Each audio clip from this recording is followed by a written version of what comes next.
ग्राम post Barhi, तहसील बालोद, जिला बालोद। और मैं ना एकदम बचपन से करत हुए काम ला, बिल्कुल 5वीं क्लास छोड़े तब से बाहर निकले था। तो वो पहले सिटी एरिया में बनाते रहे, मतलब बहुत बड़े बड़े मूर्ति बनाते रहे, उड़ीसा आंध्रा मूर्ति जाए, कारण से रुकना पड़ गई यहाँ। तो चल शुरू करथन कहीं के ही बनात हन, अपन बाहर नहीं निकले हैं।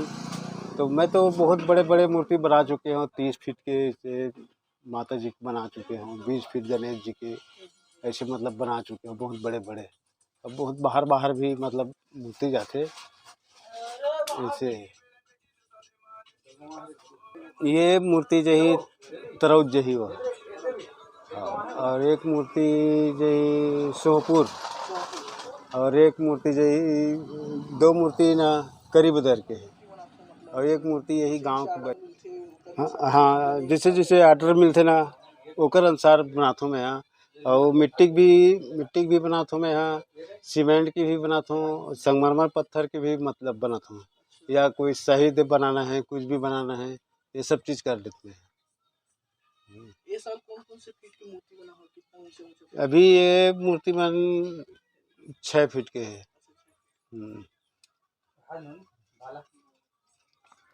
में यही एक बालोद के आगे तरौद, और ये बालोद जिला के अंतर्गत में एक सोहपुर जाही, और एक 2 मूर्ति एक करीब दर आपके, और एक मूर्ति है ना तो यही गांव बरही में, और जो सरस्वती बनाते ना तो वो बालोद में जाना है। आप यहीं से वो प्रॉपर किए? हाँ, यही प्रॉपर घर यही है, बरही सांकरा, जिला बालोद जी। कोरोना काल में स्थिति कैसे रही से? अरे कोरोना काल में बहुत स्थिति दयनीय स्थिति रही भैया हमार, तो अपन बहुत मुश्किल से अपन गुजारा चले है। अभी कोरोना हटिस ना तो थोड़ा बहुत संतुष्टि है ऐसे।